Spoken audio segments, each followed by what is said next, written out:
Welcome to the Virtual Ball Boys podcast. My name is Chris, and I am joined once again by my good friend, Matt. So I'm all for very silly like NFL conspiracy theory stuff. I don't think that a lot of it exists. Some people are like really like adamant that it does exist. Yeah, I don't think it exists, but I do think that it's very funny. The biggest example recently is the fucking Super Bowl logo colors. Which Huh? So, are you not aware of this? No. Okay, so the Super Bowl so the past two Super Bowls. Yes. Take a look at this. The Super Bowl 56 and 57, the logos for them included the colors of the two teams that faced off. And this year's is red and purple. Right. So everyone's like, oh, it's going to be the 49ers and Ravens. That's very nuts that happened in that way. Yeah. And then there's a very good chance it can happen again this year. So this is like fueling the theories that the NFL is scripted, you know? Yeah, I'll go back to what I've always said in this instance where, like, if it's scripted, congratulations, they did a great job. They do a great job. I don't really care on that front, but that is fascinating.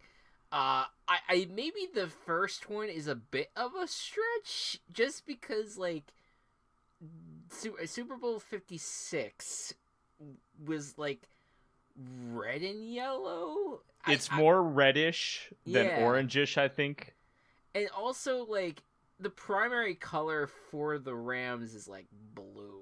Right. They still have yellow as part of it, so like I get where they're coming from. I think that this made sense.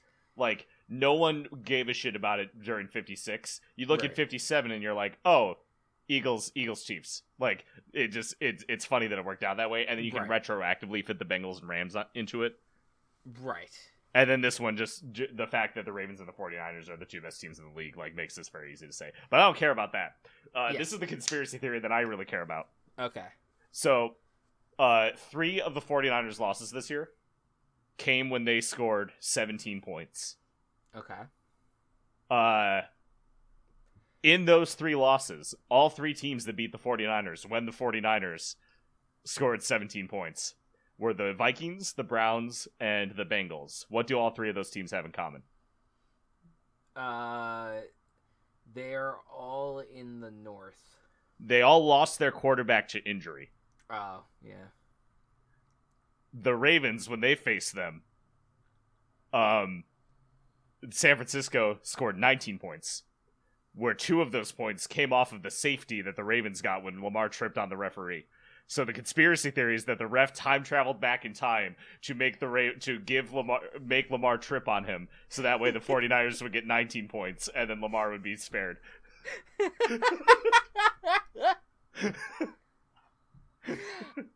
That's fucking funny. That's a very good conspiracy theory.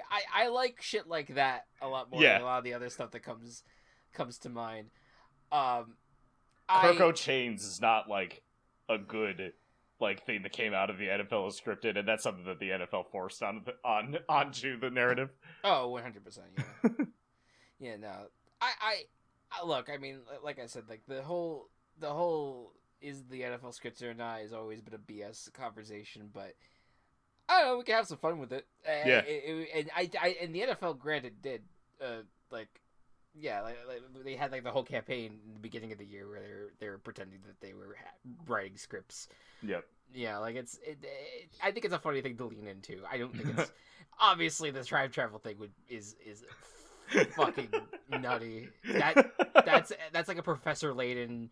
I just played the Professor Layton games, but that's like a Professor Layton style type plot twist of just like what? Excuse me, huh? What are you talking about? How does that work? But yeah, very good. Well, welcome to the conference championship weekend, Sunday, I guess. Podcast. The episode where we only have 2 games to discuss at the end of the show. And so we have to fill the rest of this with talking about conspiracy theories, but also talking about the recap of the divisional round, and of course all of the coaching news. Last week it was kind of like, oh, we don't really have a lot of coaching news. We got a lot of coaching news today to talk about. There's a lot happening. In fact, we only at this point have 2 openings remaining, so there's a lot of shit that has happened since we last podcast. So we'll talk all about that, and then of course we will conclude with the conference championship picks. So without any further ado, let's go ahead and revisit the divisional round, starting with Saturday. I will admit I had missed out on the first game. There was a IMAX showing of Queen, like the Queen Montreal, Queen Rocks Montreal, I think it actually is what it's called. It was an IMAX showing of that. It was a concert that happened back in the 80s. And that was super. It was super neat. It was super loud. I did not put in earplugs, and I think it hurt my ears because of that. So I should probably next time I'll probably know better. But I ended up missing a good chunk of this game because of that. And so I can't really speak to it, but Matt, from what you watched,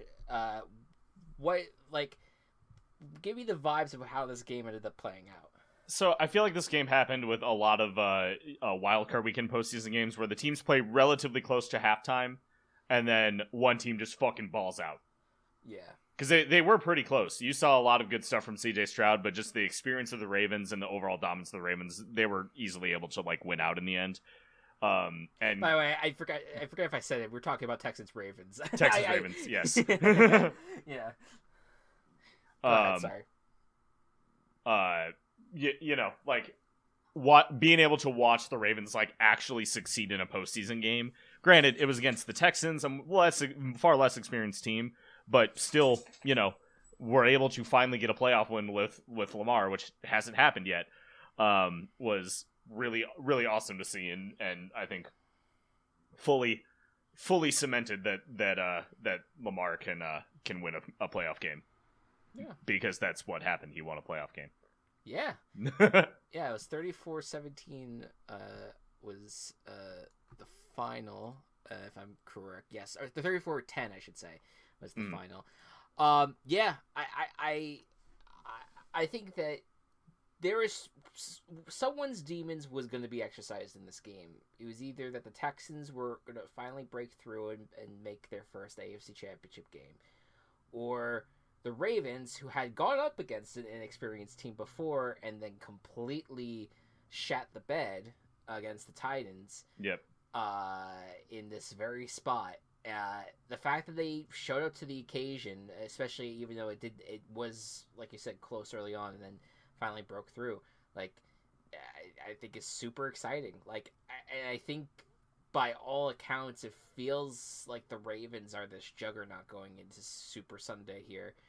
Not Super Bowl Sunday, but Championship Sunday. Championship Sunday.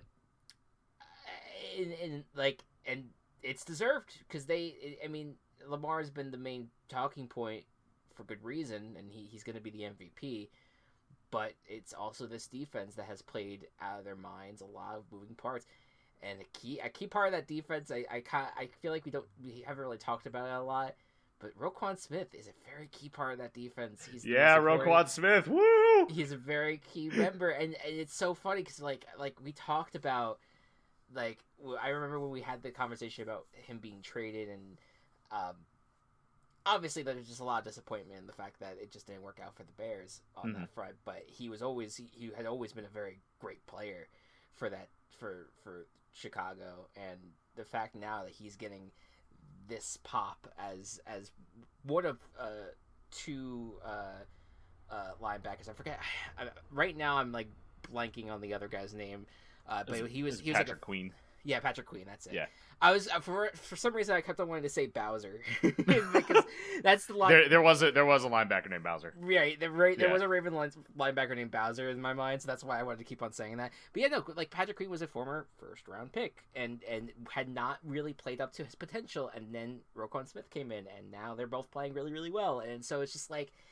And that's just like one part of the defense. Like they have all these different moving parts that just play really, really well, and I give them so much credit. Like it is really, really an impressive team, and we'll see how they end up going up against their opponent on Sunday. But I think that right now it feels like they're the favorite.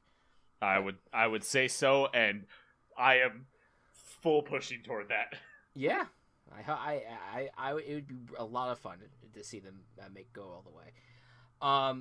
That real quick on the Texans. Obviously, it's a bummer that they lost here, but it is also a triumph in many ways that they made it here, and were close. And it kind of they lost in the second half, but I mean this is a Texans team that.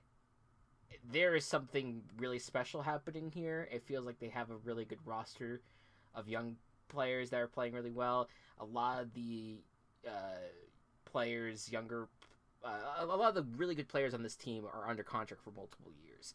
Like, there's no major decision that needs to be made there. Like, they're in a really good spot. If they can load up in this offseason with more rookies that are really good, but also some free agents here and there. This is a team that could dominate their division next year. I think they're in very good shape. And who knows? They may even get to keep Bobby Slowick, who is the offensive coordinator for this team, because there's only one job. There's two jobs open, and one of them's probably going to Ben Johnson. And the other is Seattle, who I think is looking for a defensive coach. So, Bobby Slowick might end up staying on the Texans, and which is awesome for them. That's a huge win for that team. So, good on them for that. Let's talk about the Saturday night game between the Packers and the 49ers. A game that I had to text a wellness check to Matt to make sure he was okay. Oh my god. Because it was tight. It was. And yeah, I get a little bit like I get dramatic. I'll say that. Yeah, I think it's okay. The most dramatic that I get, and the most like actually pissy I get, is when the Packers find success, and I got to work on that on myself because it's so fucking inconsequential. But it's sports. We all it's get sports. like that. It's something important to me. Yeah, exactly. That said, Chris's response after he sent wellness check was not having fun. Yeah. So this was a game that was close. Another game that was close in the first quarter or first half, I should say. Yeah, but very differently close. Like it was 7-6, and it was rainy, and it was gross. It was just a gross weather game. Yeah. And so it really was not an impressive showing. And then all of a sudden, the Packers began to pop off in the second half, and Aaron Jones had himself a game. He was incredible. Just running through this team. Jordan Love had some key moments as well. And it was the Packers had seemingly, it felt like they had the lead, that they were going to win this game if the 49ers did not have one really powerful drive, and they did. McCaffrey also had a very nice game. He ran in 2 touchdowns. Yep. Including the game winner. And then the Packers had the opportunity to go down the field to potentially kick a field goal to force overtime, or maybe go the distance. They had the timeouts. But what happens in this situation? It is Jordan Love throws it into the arms of Dre Greenlaw, who runs around maybe a little bit more than he needs to, but ultimately Runs out time. Runs up the clock. Yeah. Goes down, and it's game over. The Packers, who had a great run in the playoffs and a great end of season push, unfortunately their season ends, but the 49ers are now back in the NFC Championship game for the third year in a row, which is nuts. Which is nuts, and a shame for them that this is the third year in a row, and they didn't get a Super Bowl appearance in either of them. Right, in the two that they were in, they had not. But this is like this is the fourth time in 5 years. In like 5 years, yeah. Yeah, too. Yeah. Which the first one of those was the one that they did end up making it to the Super Bowl. Did not win it.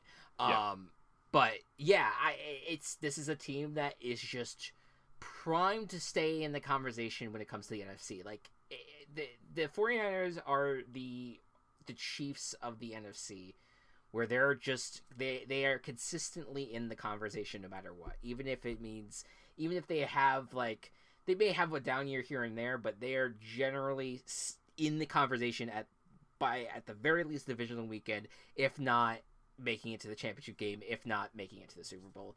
And it shows. And this year they have some really interesting pieces. And this is the second year in a row with Purdy and McCaffrey. And McCaffrey might be healthy for this game for the first time. I don't think he played last year, didn't he? I forget. McCaffrey in the what? Did he play in the NFC Championship game last year? Yeah. Oh, he did. Yeah. Oh, you know what? I forget that because I just remembered the Eagles dominating. They did because Brock Purdy hurt his elbow immediately, and the Josh Johnson got a concussion. Right. McCaffrey was the only player because every single play was okay. Let's hand it off to Christian McCaffrey. Right. That's right. Okay. I forgot what happened last year specifically, but yes, now that is clear. But all right, so now Brock Purdy now has this opportunity to actually play, hopefully a full game in the NFC Championship game and push this team to the Super Bowl. With one last game, the Packers, I hate to say this, Matt, they're in good shape. They absolutely are, and the Packers and the Texans are both in I think the exact same situation right now, where both teams have a really bright future. Both teams, have a good young quarterback that they can keep around for a while. Yeah. And not just young quarterback, young everything. Right? Yeah, they young roster. I mean, the defense is maybe the one thing for the Packers to be worried about, and they did get rid of their defensive corner, even though he did have a really good postseason. Yeah, overall. but that's something that you can fix. So yeah. I think that for Pacs fans, the future's bright. I'm glad that it won't be on my birthday that the Packers will win the Super Bowl. But at least you can avoid that for now. I can avoid that for now. If it happens next year, who cares? But yeah, right, exactly. And I think it is. There's always going to be one of these teams that loses in the playoffs and had a deep run in the playoffs and then has a really bad year next year. But right now, at least for these two teams, the Texans and Packers, I don't see that happening. It's unlikely for them to Giants. Right. That's what I mean. I don't know who this year's Giants is going to be. Well, maybe the next team we talk about, but right now this is very very hopeful finish for both losing teams here. All right, let's move to Sunday.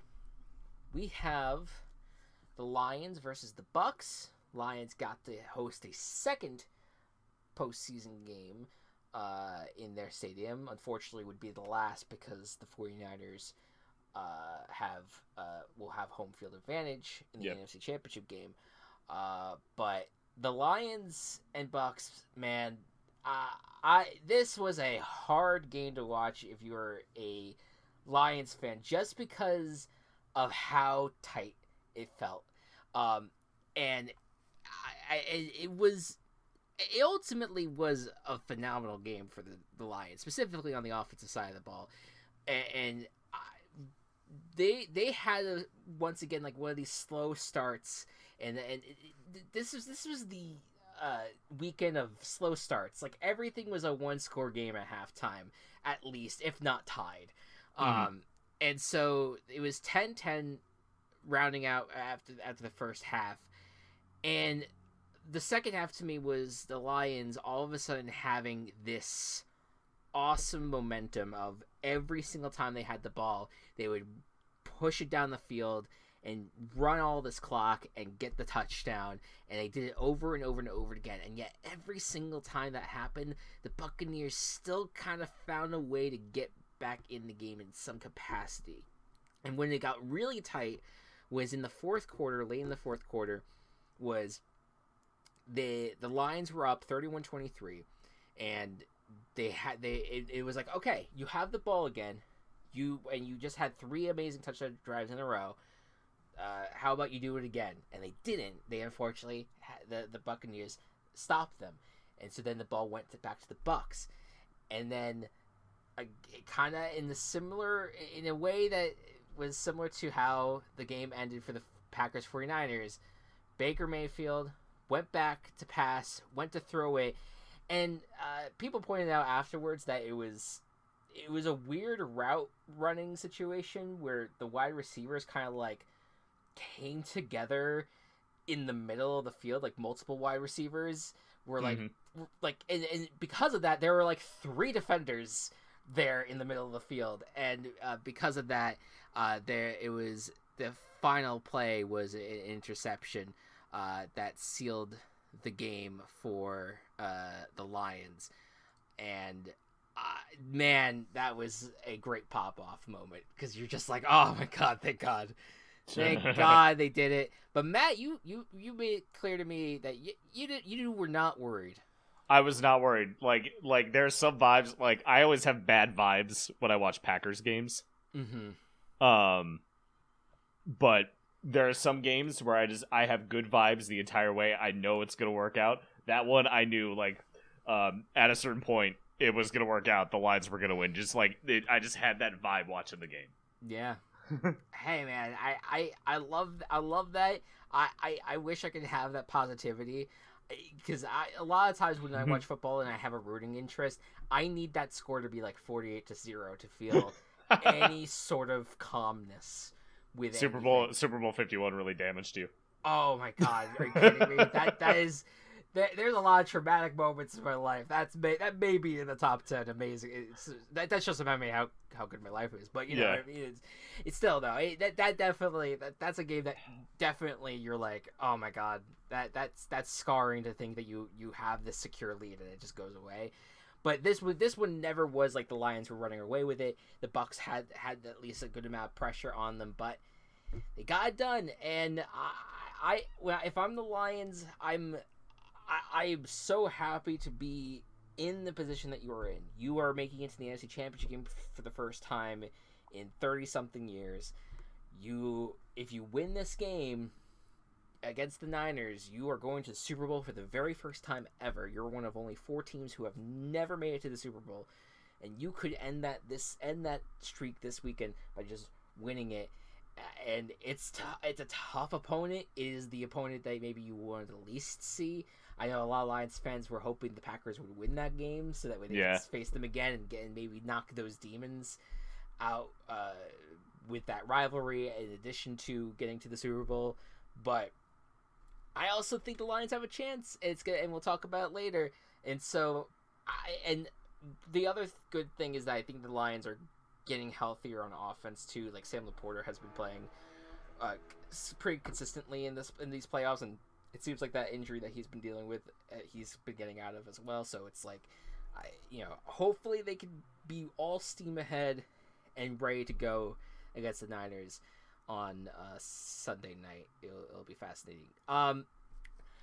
The Buccaneers are a fascinating team because do you have a lot of hope for this team next year? In the sense of the NFC South is doo-doo. Yes. Yeah. But I mean, they won a playoff game. Yeah. I don't doubt their abilities to win another playoff game next year. Sure. I think, Baker's been the most consistent that he's been since he last won a playoff game with the Browns, I think. Yeah. So I think that you are in a good spot with Baker, at least for right now. It'll depend on like, is Mike Evans gonna call it a career? Is he gonna want to leave? I mean, he already has a Super Bowl with Tampa, so yeah, which is huge. But I can see a path or a possibility where Tampa goes, or where Tampa can like have some success. I'd be very interested to see if they do anything free agency or draft wise that's like a massive deal. Yeah, I mean this team is drafted pretty well. They have some good young players there. Specifically on defense, they've done a really good job on. Yeah, I guess I'm just like, I'm not completely like thinking that it's going to be very easy for them to get back to this position. I mean obviously not. No, it's always hard to get back to the divisional round, but yep. I do look at the NFC South, and I think back a couple of years ago when the NFC East was doo-doo, was garbage. It was terrible. But one year, all of a sudden, it just things clicked, and then you had multiple teams in the playoffs, and they were both very good teams, and you now had consistently where the NFC East is in good shape. Like at some point, something's gonna just flip, and the NFC South is going to be good. And, and they have been in years past, right? Like there was a season where like I want to say like the Saints, Falcons, and Panthers like all made the postseason, or it was like those two of those three teams always made it every year, or something like that. Yeah, no, it was, and that was like 7-8 years ago. 100%. Like, so to me, like would be my only concern, and you're seeing new coaches being brought in, and you know that there's maybe is there like your older players or your veteran players that are on the roster, like how many of them are going to leave, or like either through retirement or through free agency, like you said. Like, so it's just like there's some good things about this team, but I'm skeptical to know if this is gonna be something where they repeat as NFC South champions again. Yeah. But hey, we didn't think it was gonna happen this year, and they did it. So good on them on that front. All right.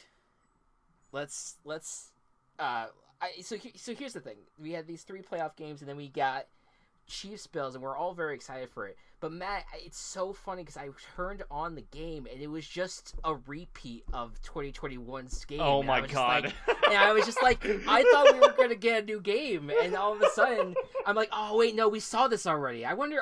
And I could not find the new game anywhere, and so I turned it off and went and played Turnip Boy instead. So I just kind of went and did my own thing at that point.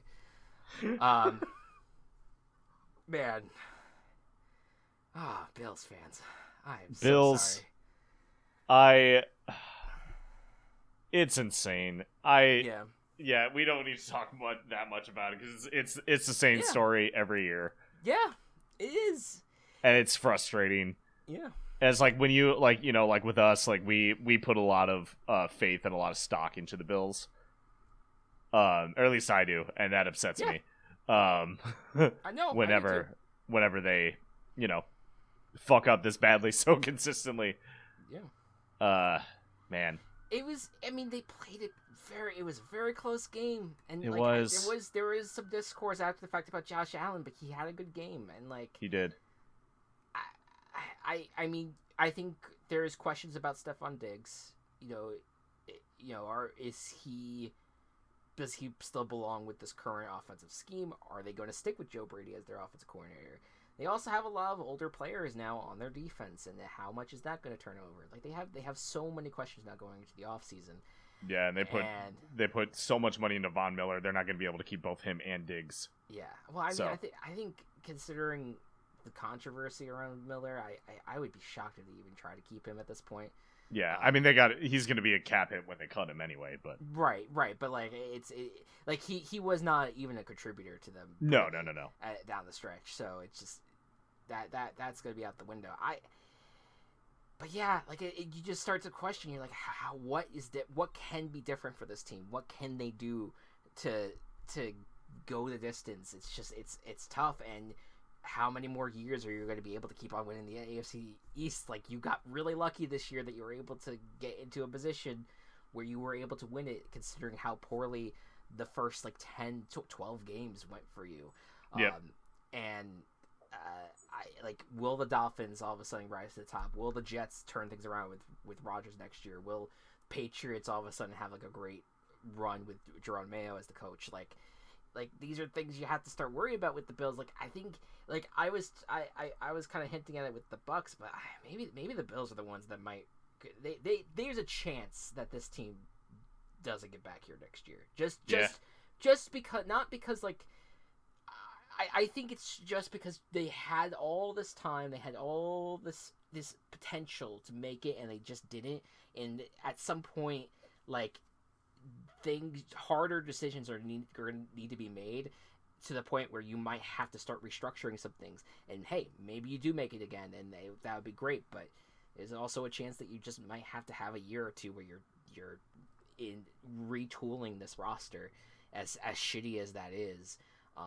I mean, hopefully Josh Allen has a good long career still, and he will still be able to provide for your team and still be a huge factor. But yeah, it's a bummer. It's just a real bummer. And the Chiefs are inevitable. They just are. You can't count out this team. They've played their best 2 offensive games this year in the playoffs. It's maddening. And you just think about I don't know if I made the comparison when the Patriots were doing their thing, but it like the Chiefs are like cockroaches, where you could have a nuclear blast and Patrick Mahomes would still find Travis Kelce in the end zone, like make the AFC Championship game. Like it's like that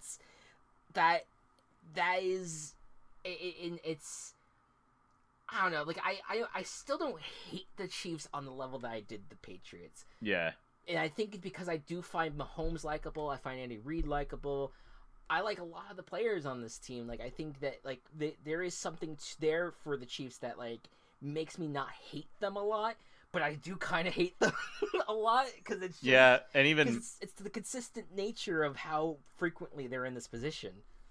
Even like Mahomes recently like has been rubbing me the wrong way a little bit, just with how like that one time that he got really pissed off at like a ref call not going his way or something. Sure, yeah. I mean, but like even that, like so do a lot of players do the same thing. I know that I understand what you're saying. Like he that was that Bills game. That was the regular season Bills game where it was the Kadarius Toney being called for being offsides. And so that and that was not a good look. But I don't know. I still find it hard for me to be like annoyed with him as a personality, because I think he does a lot of good in the league. I think he's a fun like spokesperson for the league, but but to have him in the AFC Championship game for now, this is the 6th year in a row, 7-year in a row. I forget what the count is. Mm-hmm. That's nuts. It's nuts. Yeah. It's just absolutely nuts. So there's that. But that we didn't really get to talk much about the game itself. But yeah, again, you kind of know. I ended up turning off the game partway through because I'm just like, I know how this is gonna end. I just know how this is gonna go. But what if it didn't? If it didn't, then I might have to rely on you for recap. But I would. I will say, like, there was a temptation to be like, well, it's still a 3-score game. It looks like the Bills. I was looking at my like CBS app, and I was just like, maybe I should put it back on. But but then I saw my Twitter timeline pop off and references to Scott Norwood, and I was just kind of like, oh, yep, no, the Bills blew it. they blew it. Yeah. Oh, boy. It's not good. All right. Now, so close to being a perfect championship weekend. Man, it really was. It was so close. We'll talk about that in just a little bit. But first, let's turn our attention to some coaching news. And when I say some, it's been a fuck ton. there's some very fascinating storylines to follow with this, and we'll start with the Los Angeles Chargers, who got the biggest splash probably of all of the hires thus far, getting Michigan head coach Jim Harbaugh to leave college and return to the NFL for the first time since he was the San Francisco 49ers head coach. Of course, Jim Harbaugh was the head coach of the Niners when they went to the Super Bowl back in 2013. A little irony that 2013 Ravens 49ers Super Bowl might be repeating this year. And that will be the same year that Jim Harbaugh returns. But a fascinating hire. Matt, do you think that this is going to work? I think that it has a better chance working than maybe anything Justin Herbert's had. I can see it. Like Harbaugh has proven to be a really great head coach. Got the Niners to a Super Bowl. And I 100% think that this could work out. Yeah. Obviously not a guarantee because nothing fucking is in this league. But yeah, coaches are hard to evaluate. Yeah, you can't really tell how the coaches are going to be, but I like the hire. I'm like more middle of the road. I think it is a great hire overall. Like when you're talking about what you want in terms of like a guy who knows how to work with quarterbacks. Yeah. A guy who's had proven success in the NFL.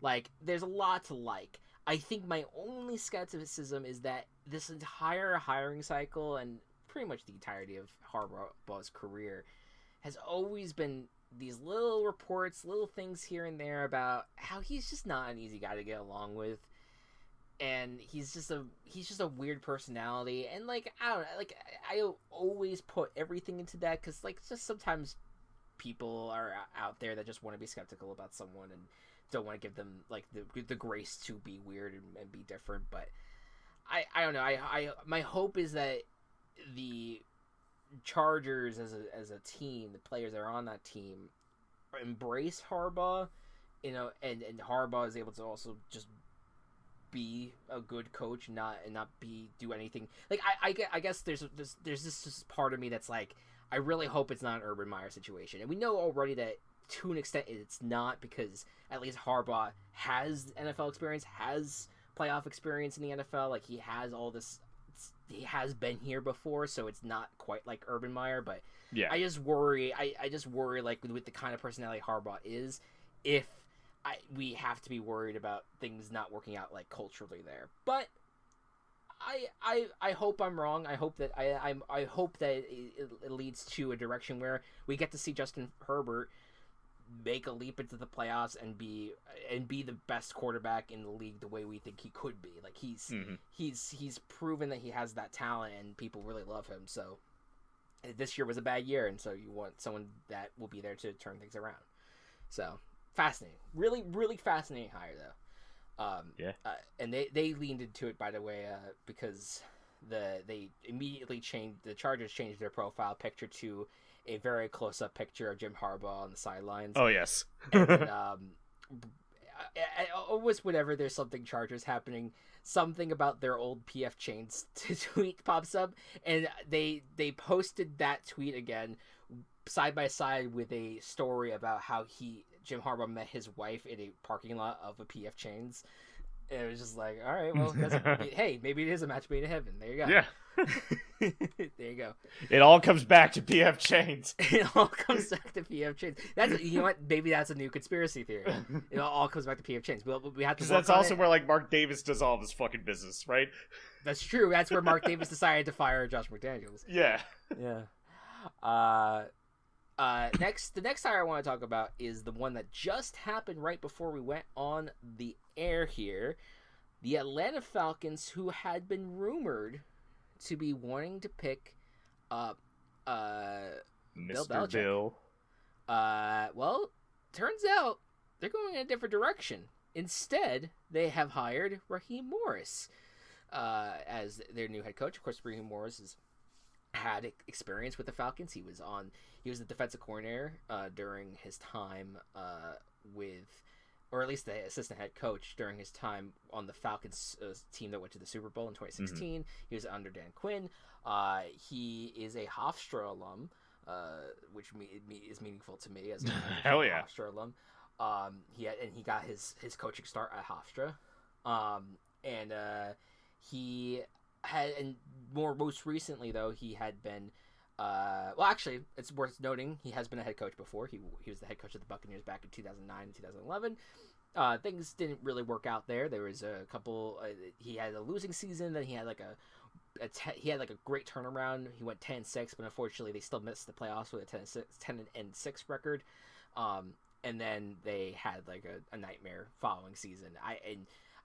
It seems by all accounts though like he is one of the more well liked figures in the league, especially with the defensive players that he has coached, and he has been the defensive coordinator for the Rams the last few years, and I don't know about you, Matt. I think I like this hire more than what they were thinking with Belichick. I think so too, especially if they get a good offensive person with it. You know, the Falcons defense played pretty good this year, I thought. If I remember correctly. Yeah, Falcons defense was very good. We actually we have a story about that much later, but yes. Okay. But yeah, no, they absolutely they played much better than anticipated. Partly because they had a good free agency where they picked up a lot of players, but yeah. You know, so it is a good hire, and yeah, I guess there is like a part of you that's like, well, you do want to get a good offensive mind. But the rumor right now is that Zach Robinson, who has been on the Rams staff and has had also a lot of like good accolades. He's rumored to potentially be he right now he's the current like pass game coordinator for the Rams. He's rumored to potentially be joining Morris as the offensive coordinator. Nice. So this is part of the Sean McVay tree, like that's has blossomed and is just all over the place. But yeah, I think it's gonna work out. Like I think, and especially since it's been so long since his first head coach tenure, I think it's good to give people the grace of like, well, yeah, like if things didn't work out the first time, the fact that you have had all these years to learn and get better, and maybe you can be a better head coach this time. It didn't work out for Josh McDaniels, but I would like to have faith in Raheem Morris that he's not going to be Josh McDaniels right in this situation. His head is not entirely up their ass. Right, exactly. Like, and I think Raheem Morris has the opposite situation with Josh McDaniels, where no one likes Josh McDaniels, but everyone seems to like Raheem Morris. So, yeah. Overall, I think a very good hire. This was a very extensive process for them to get to this point. So, very, very good. But I will say this, Matt. I don't think Belichick's getting a job. He might not. I think we've reached the point where this is it. Like, I mean, because the Commanders have explicitly said that they are not interested in Belichick. They and it seems by all accounts that they want to hire Ben Johnson. Like that's locked in. On the flip side, you have the Seahawks, who have not put in an interview request for him. Probably leaning towards either Dan Quinn or Mike Vrabel. Like they're looking to hire another defensive coach. Mm-hmm. So I think we see Belichick in the booth next year, or like maybe in like on like any sort of like pregame or postgame like where coverage or whatever. Like I just think he's gonna be in the broadcasting, because that's always been the rumor with him that he would end up in that capacity at some point. So it would be wild to not have him on a sideline next season. It surprises me, but then I had been on the side of like I think people should give Belichick a shot. Like I don't see why not. But the rumor has been that he's been wanting to bring in Matt Patricia and Joe Judge and stuff. And I'm like, now it makes more sense. Yeah. now it makes more sense. It's like when you don't get you give the job they want to hire you, and then you give the job your references. Right. Exactly. Yeah. That you actually show your work. Yeah, like I like, which I get you want to support your guys, and granted, like he did win Super Bowls with those guys. Like it's not the most insane thing, but at the same time, we saw what happened with Matt Patricia as being in DC. If Josh McDaniels was gonna be the offensive guy this year, for Belichick, I mean, I don't know, like the way that things ended with the Raiders, like, do you really want to bring that like potential like toxicity into your building? Like, you probably don't, and also you don't have Tom Brady, so right. There's no guarantee that your offense is actually going to be worth something. Right. Like, if you look at all the situations, at least the two situations that are left, you have Seahawks, which have Geno Smith, and maybe they pursue a rookie quarterback here. Who knows? And then you have the Commanders, who are definitely looking for a quarterback. But I mean, who would you rather have, Belichick or Ben Johnson? I think considering everything that's happened this year, you'd probably want Ben Johnson.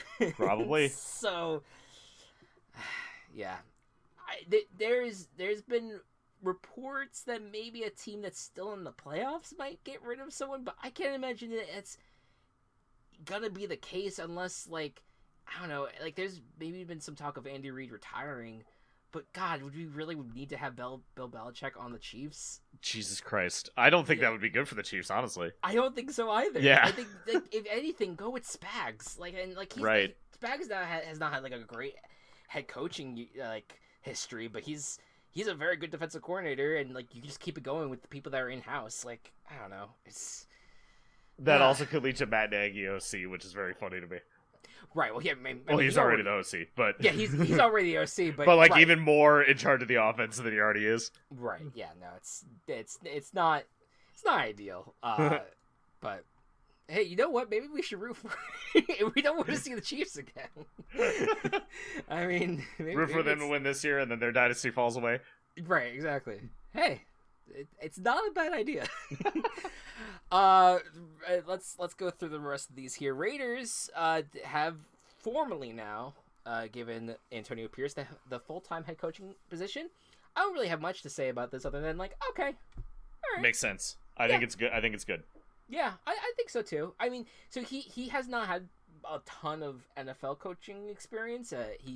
He did coach at the high school level. He was part of the Arizona State staff when Herm Edwards was the head coach there. He is, I think, with this job, he's bringing in Marvin Lewis as a consultant. They are looking into a wide variety of offensive coordinators. Potentially Eric Bieniemy would be a fit here. So yeah, it'll be interesting to see kind of how things play out. I don't completely hate the hire. Max Crosby certainly loves it because he threatened Mark Davis's life over it. So, I mean, legitimately, I do think that if you have a guy that players like that much, you got to at least give it a chance. I 100%. I agree with you 100%. The Titans hired the Bengals offensive coordinator Brian Callahan. He has not had any experience with calling plays at this level. He has said that he's going to be calling plays with the Titans in his press conference today. But overall, it's looking like they're wanting to build around Will Levis and get things going. At first I looked at this hire and I was just like, that feels like a name out of nowhere. But the more that I'm hearing about him and hearing how people are talking about it, maybe it's worth a shot. Especially if you're looking to have your team be better on the offensive side. You're looking to grow your rookie quarterback. Maybe this is a good guy to have because he was in the Super Bowl a couple years ago, and that has to be worth something at least. You know what the craziest part about that hire specifically is? What's that? Every single offensive coordinator position from the 2022 offseason will now be different. Wow. That is nuts. That's two off seasons ago, 2 years ago. All offensive coordinators from 2 years ago are either on different teams or fired or head coaches now. That is shocking. It's fucking insane. That's very. I mean, it really speaks to. Go ahead. Yeah, it really speaks to, I think, just like the need to like for instant gratification and instant perfection, and if you don't have a good offense, that's the person who tends to get the fall and either get fired or they do such a good job that they get hired.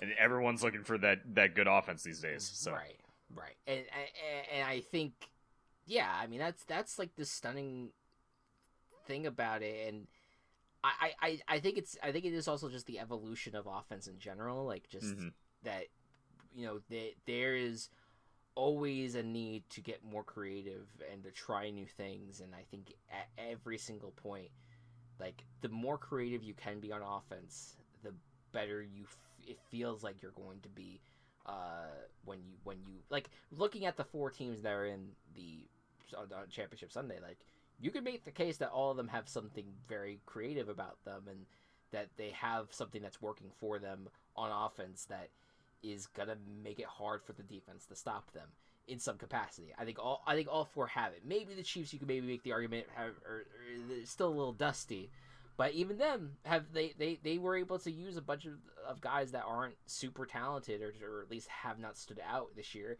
and execute very well on offense. So it's like you said, it's just kind of like where the league's at, where there is this constant need for a new offensive system to make the defenses angry.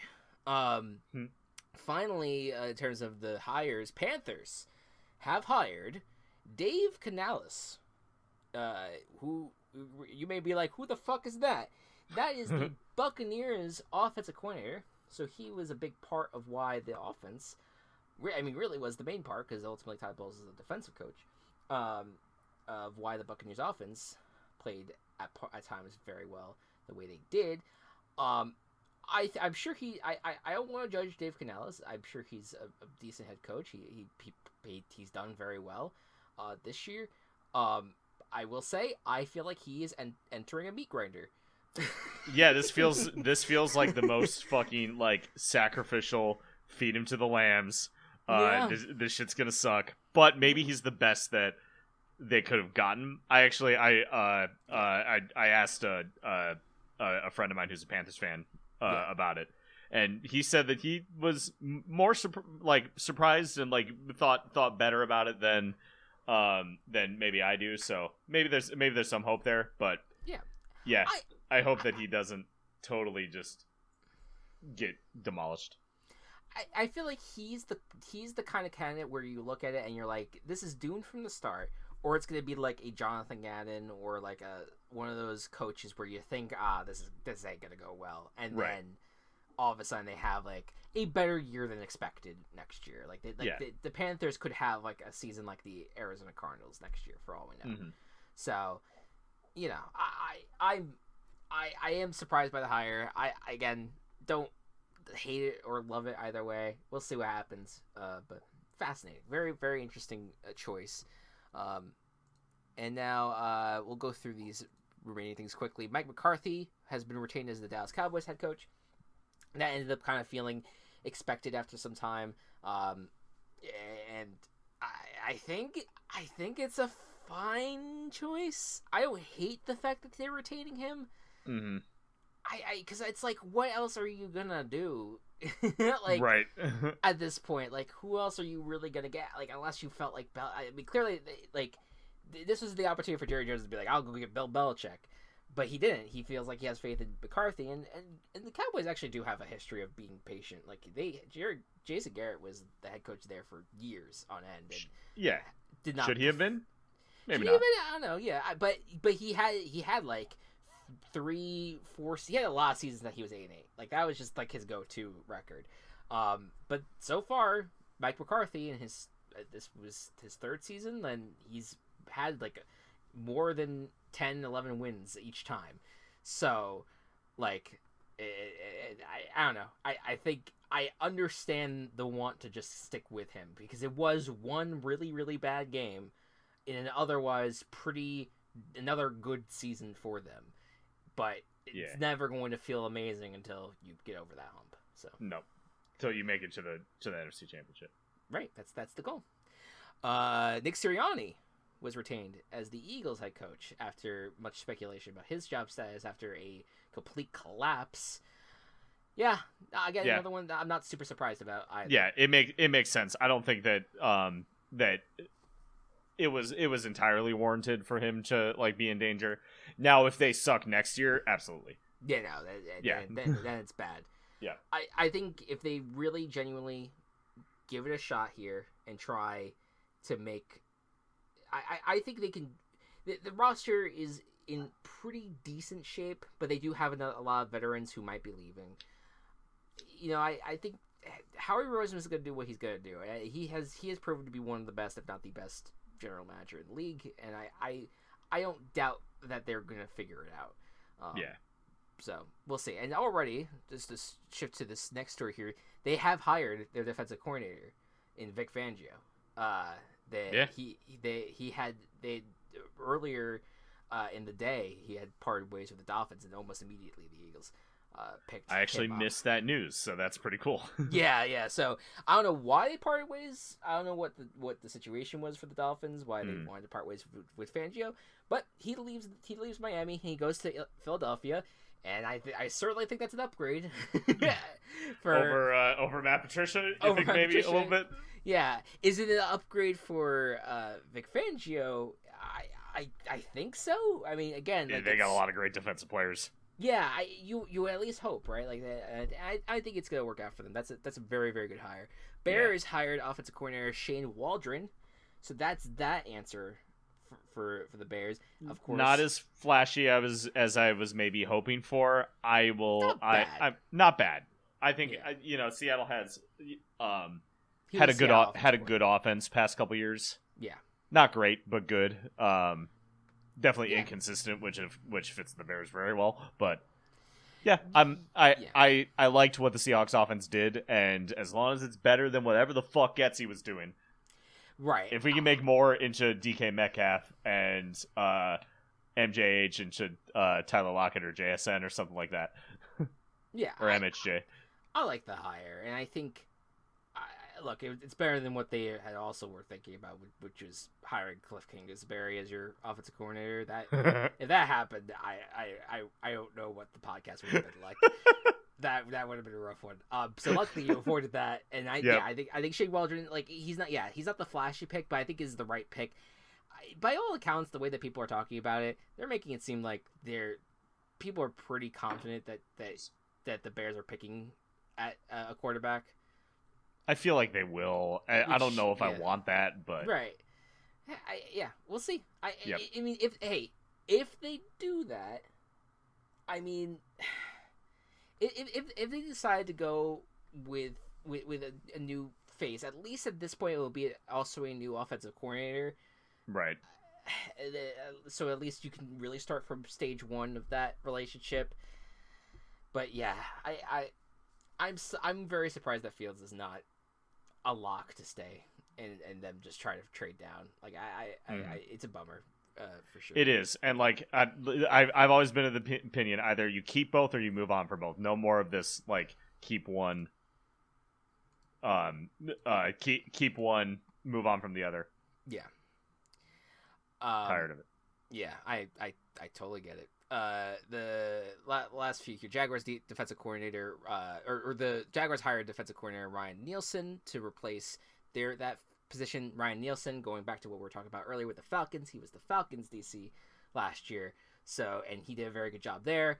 So that makes sense, hiring him for that role. And then a couple GMs, Commanders did hire general manager Adam Peters. That actually happened prior to the last week's recording, but just forgot to include it. Panthers hired their general manager Dan Morgan, former linebacker, but has been in the Panthers front office for a few seasons here. And then Raiders decided to hire general manager Tom Telesco to fill that role. He, of course, was the general manager of the Chargers for many years. So, interesting choice to go within division and get their guy. All right. Now, championship round.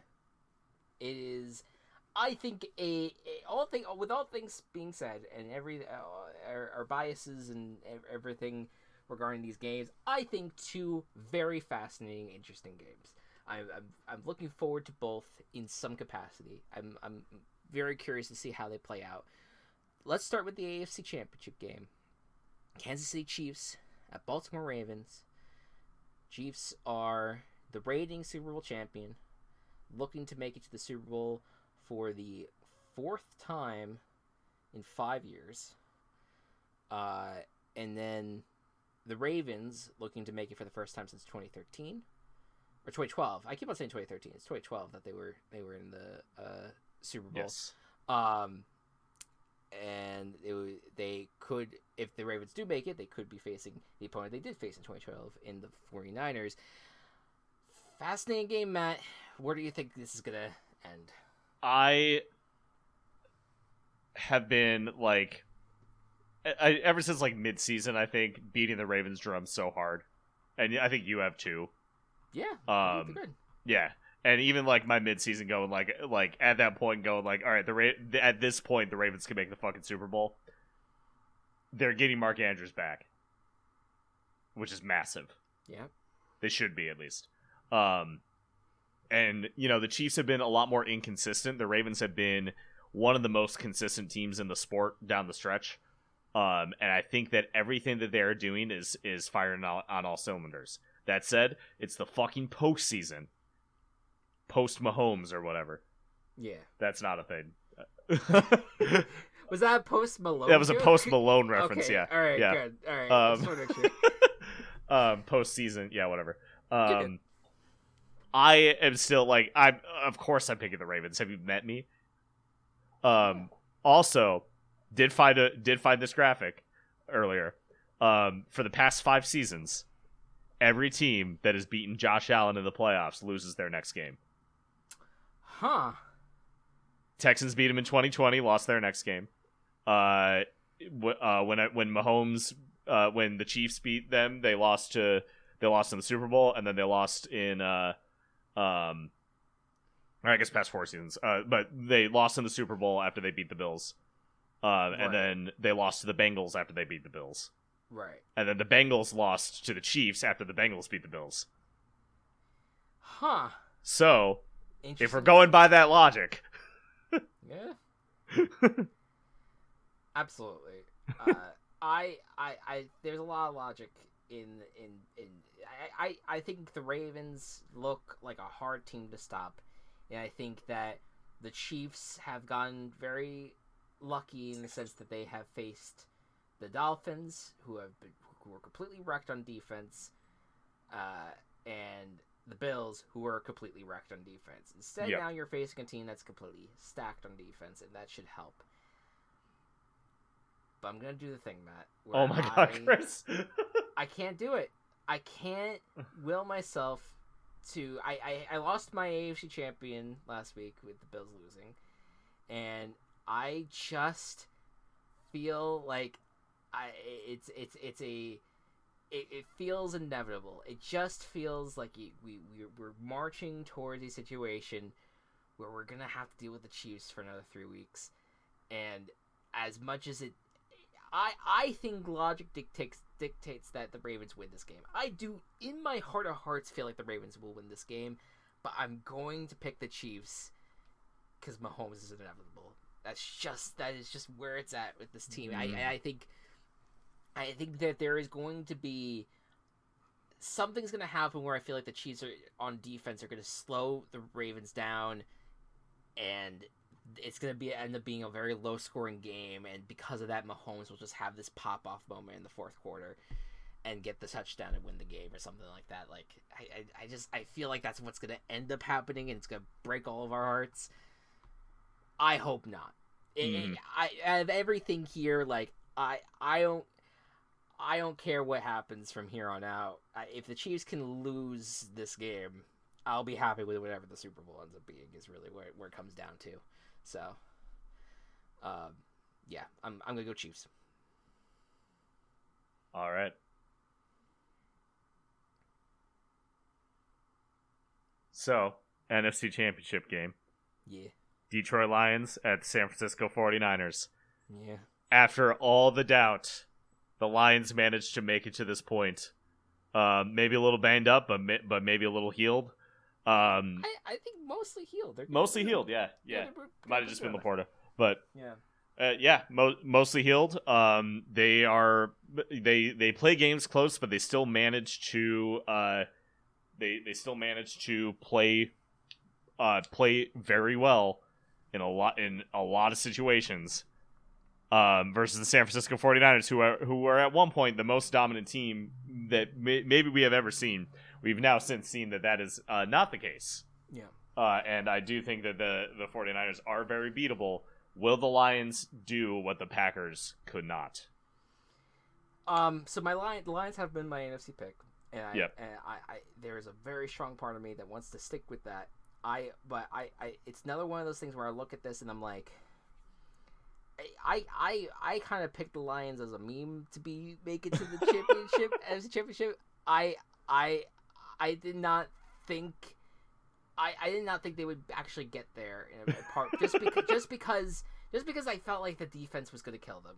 Yeah. And so far it hasn't, but it still feels like there's these cracks in the armor that like keep on getting kind of hidden away thanks to either great defensive pressure play by them, because I think Aiden Hutchinson has been playing very well on that front, or the offense just keeping them in a situation where they win.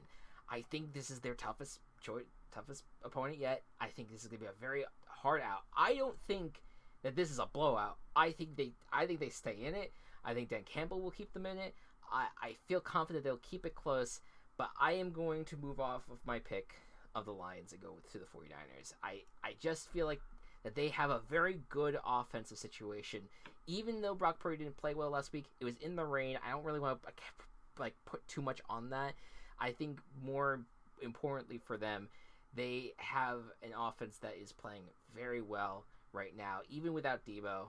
And I feel like they're gonna find a way to expose the cornerbacks that have been playing kind of poorly on the Lions side. So I'm gonna go Niners.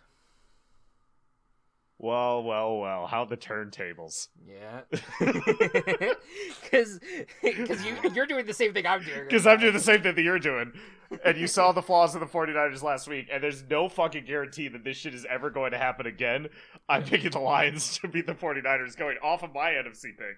Yeah. That I've held since fucking mid-season. Yep. I get it, man. And look, I can either be right, like I was like, oh, start of the playoffs, Niners are going, or I could be right now and switch to the fucking Lions. Yep. Because, oh my god, this team is so much fun to root for. I do see the path for them to win. Yep, and I do too. Like, the amount of energy behind this team, like, even the past 2 weeks, both of the past 2 weeks could have been situations where, despite all the hype behind the Lions, and in two, like, very winnable games, still could have crashed and burned, and you see that with the Ravens from like 2019, Lamar's MVP season, like his first one. Yeah. But you see these teams that are just like fucking unstoppable. Even like MVP Aaron Rodgers season where he always fucks up in the playoffs. Like, you always see that possibility to happen, and the Lions felt like they were that team that could have happened to. Right. They are past the point of having a fuck-up disappointing loss. Yeah. If they lose to the 49ers, it is not a disappointing loss. And I think that pressure being past them and the fact that they didn't succumb to it is telling for me that they will win this football game. I love that. I love that. I love it. I hope you're right. I'm doing the thing where I pick against my feelings. It works, generally speaking. It doesn't soften the blow as much as I would like it to when it does the Chiefs do end up winning, yeah, or the Niners end up winning. But I at the very least I'll be like, oh, I invested myself in this team, like I did last week with the Bills. It's so weird because I'm like, I look at this potential Super Bowl matchups, and I'm weirdly okay with the idea of a Chiefs 49ers Super Bowl, only because I feel like I could feel nothing during that game, and but in a way that I can just enjoy it and just be like, all right, whatever happens. I'm kind of over it. It's fine. if the Ravens or Lions make it, and it's either like the 49ers or the Chiefs, if it's Ravens 49ers, I don't think I really care who wins in that. If it's Lions Chiefs, I'm gonna have a coronary. I'm gonna be so invested in wanting the Lions to win, and it's gonna suck so bad if they don't win. It's wild though. Another friend pointed this out to me. It's so rare for us to have an opportunity for the last game and the first game of the season to be the same matchup. I know, and the Lions did beat the Chiefs, so like I guess like anything could happen, right? The dream matchup though is Lions Ravens. And yes, I'm completely with you on that front. Where I'm like, if that could happen, I will be happy no matter what. I think that would be a good story no matter what. That would be great. Again, no shade to the Niners. Like I would be fine with them in the Super Bowl. I would be great to see them win because I think Shanahan deserves it. I think this team has long deserved some sort of Super Bowl at this point. Like it would be great. The Chiefs don't. They don't need it. They've done this before. But if they do it, then I guess kudos to them because they've basically they're a dynasty. They've solidified themselves as a dynasty. So fascinating. Gonna be really, really exciting. I am very excited for Sunday. I want to see who makes it. It's gonna be a great time. But for now, we will sign off. Next week, we're gonna do some. It's a Pro Bowl week, so we're not really gonna do much outside of we are going to create the final 2 VVBFL teams that we kind of abandoned that while the postseason happened. So we're going to return to that next week, and we're going to create the last 2 teams and complete our season 4 roster there. And then we will also make our final award predictions for the 2023 season. And yeah, I think that's about sums it up. Thank you all so much for listening. As always, we really appreciate it. Until we will see you. Fuck, I'm ruining the ending. Oh my god. Whatever. Thanks, guys. Until next week. Good night. Good ball.